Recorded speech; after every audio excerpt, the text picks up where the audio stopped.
Hey, before we get into this episode, have you seen that my new book is out? It's called Stop Selling and Help Them Buy Weddings and Events.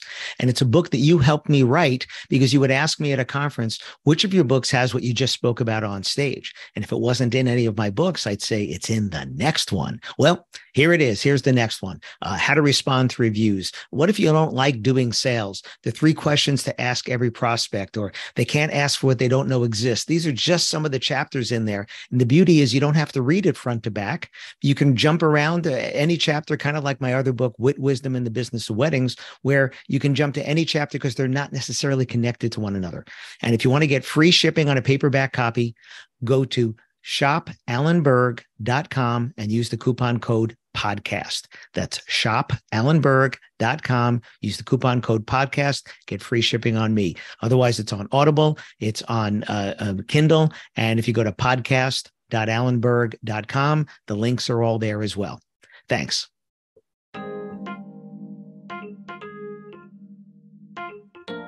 And a positive outcome overcome a negative beginning to the experience.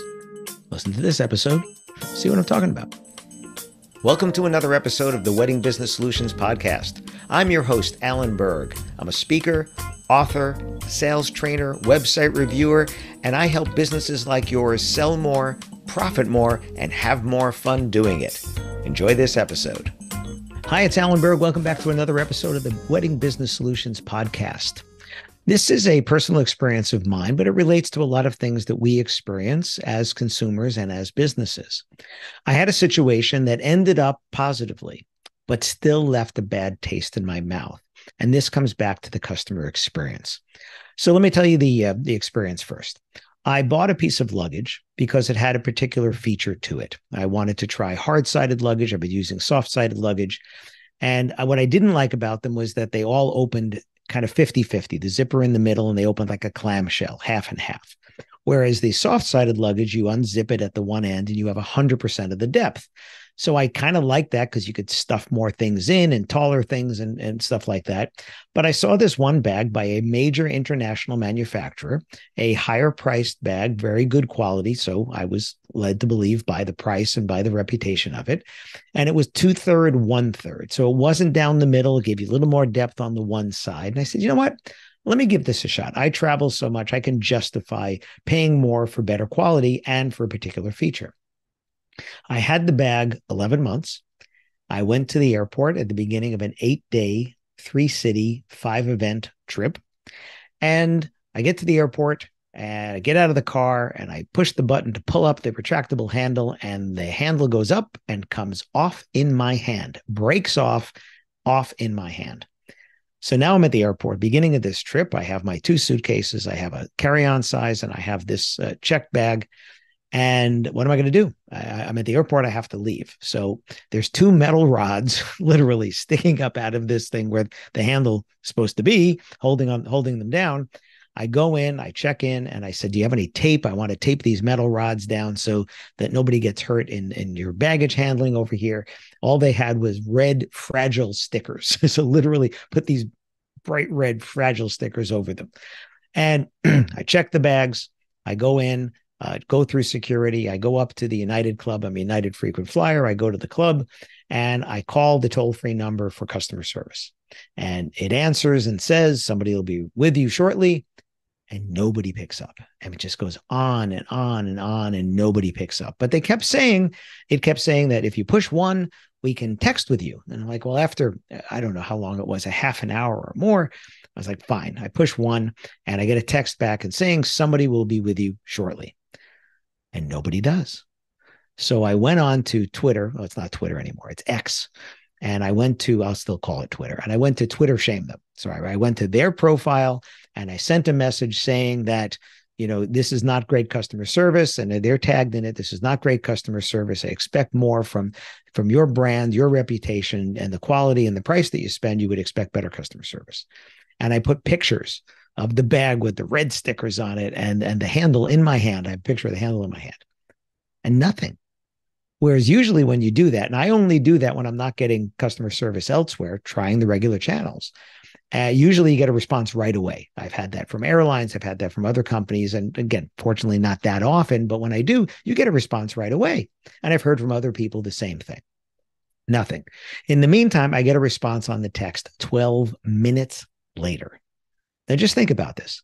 I've waited on hold for a half an hour. Nobody picks up. And now it took 12 minutes for somebody to get on with texting, where texting, the expectation is this is going to be right away, kind of like live chatting, right? You're supposed to chat with someone. So finally, I'm texting back and forth. And the person's telling me if I bring the bag, they're very sorry. And if I bring the bag into a store, they'll send it out for repair and send it back to me. And I said, how does that help me at the beginning of an 8-day, 3-city trip? What am I supposed to do with the stuff that's in the bag right now? Right? I would expect that they would replace the bag since it's not even a year old. Okay. And that's where it left off. So being a speaker, if you provide me with a great customer experience or a terrible customer experience, I'm going to talk about it on stage. So it's as fresh in my mind, and it's, let's call it a fresh wound. I get into the first city that I'm going to, and I speak the next day, and I'm on stage talking about sales and talking about customer experience. And I bring up this story, and I drop the name of the company there, because again, if you give me great or terrible, you're going to get talked about. Well, I get off stage, and one of the other speakers says, I think I know someone at this company. I said, really? Could you reach out to them? So they went on to LinkedIn, reached out to them, hadn't spoken to them in a while, tell them the story, connects me with that person, going back and forth. Turns out that they're able to find that one of the regional managers is going to be in a city near where I'm going to be, not where I'm going to be. They find that they have the same bag. I don't even care what the color is at this point. They find they have the same bag, and that manager gets the bag, drives it probably over an hour to the store that's closest to me. I'm able to then go in, get the bag, give them the broken bag, and take my bag. So the end result is I got a replacement bag, brand new bag, right? Same one that I had, brand new bag. But why don't I feel good about the experience? And this is what I wanted to talk about here. You can make the customer happy, leaving a bad taste in their mouth all the way. And I think many of us can attest to the same experience where you eventually got satisfaction, but yet you still are not an advocate for their company. Versus, let's see what would have happened if I picked up the phone, I called the toll-free number, somebody had answered the phone, somebody had expressed empathy for my situation and said, let me see what I can do. And then they ended up with the same result. Me with a new bag at my first destination. There we go. How would I feel now?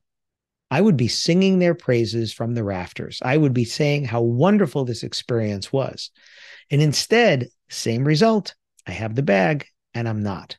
I'm still feeling like, I don't know if I want to buy another bag from this company. I don't know if I want to do business with them. I don't know if I want to recommend them to people. In the store, when I finally got it, and again, they had nothing to do with this other than giving me the bag. They were very nice, very helpful. That had been my experience when I bought my bag in one of their stores. Very nice, very helpful, very knowledgeable as well. So how are your customers feeling when things don't go the way they want? Or when they reach out to you, how do they feel about how you're getting back to them? How do they feel about how you're communicating with them?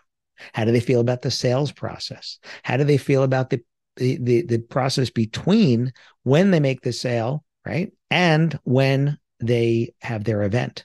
And then what about after their event? What is their experience with you? And are they going to be singing it from the rafters? Or are they going to be saying, yeah, that was good, but I didn't like this, this, and this. I think about when one of my cousins got married, and it was a beautiful venue in Malibu, California. And yet she already had a bad taste in her mouth before the event. She was having kosher catering, so she was allowed to bring in her own caterer. She picked this particular venue because they allowed her to bring in her choice of kosher caterer, whereas others wanted you to use their specific one. But she had the one she wanted to use, had experience with before. And she said she got the feeling that because she wasn't using one of their recommended caterers, they weren't giving her the same level of customer service that she would have expected, certainly for the price that she paid, a 5-figure rental fee for this venue. So here's a bride going into her wedding day, already feeling a bad taste in her mouth about the venue where she's about to have her wedding. That's not what you want your customers to have. My feeling in that is if you allow that, if that's your policy that you allow that, you need to treat this person just like every other person, because there's 100+ people showing up at this wedding that you are auditioning for. And if they go to the bride and says, how was the experience? And she says, well, you know what? Let me tell you, right? You've now just lost the opportunity with those 100 people. So just because this person isn't paying you as much as somebody else might, again, this is following their rules, following their policies. And she felt like she wasn't treated that way, which makes me think maybe that's just the way they treat people. Maybe that's just it. Maybe they just have that attitude, like we're doing you a favor for you to be having your wedding or event here. So think about the experience that your customer is having. And I always say, if you put yourself in their shoes, would you accept this same level of service or lack of service that you're giving at this point, that their perception of that? In other words, in my case, would you accept, if you worked at that company and you turned it around and said, now you're a customer, would you accept that no one picked up when the phone tree picked up, that no person ever responded? Would you accept 12 minutes to get a text and being told you need to bring it to a store? Would you accept getting someone tweeting to you, tagging you in that tweet and not getting a response? I don't think so. But I wonder how many times you get a bad experience that you think to yourself, if that person was in my shoes, would they accept this treatment right here? Or would they think that was unacceptable as well? So giving them the result that they want doesn't mean you made them happy. I'll have an episode coming up in a few weeks with a friend of mine in New Zealand, who's the CEO of the Customer Contact Network New Zealand, which is like call centers, customer call centers, customer service centers, and stuff like that. But a really interesting talk. It'll be coming out in a few weeks. But just think about the experience. You can check the box and say, yes, I've given them what they need. But how do they feel about the experience? That's what it really comes down to, because it's the intangibles that make customers happy. It's not just the tangibles. And very often it's not the tangibles at all. In my case, tangibly, I got a replacement suitcase, but the intangibles make me feel really bad about the experience. So think about this. If you hear me speak about this in public, I will drop the name of the company there. But I'm not going to say it over here. But please think about that. Every time you're going to have a customer interaction, if you were the customer, what would you want to happen right now? And not only can you give them what they think they want and need, but can you make them feel good about the interaction? Thanks for listening.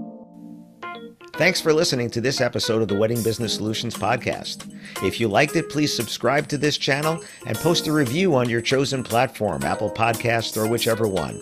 If you have any questions about anything in this episode or any of my episodes, email me directly at alan@weddingbusinesssolutions.com or visit my website, alanberg.com, alanberg.com. If you have any suggestions for future topics or guests that you'd like to see, please again, email me or visit my website. Thanks for listening.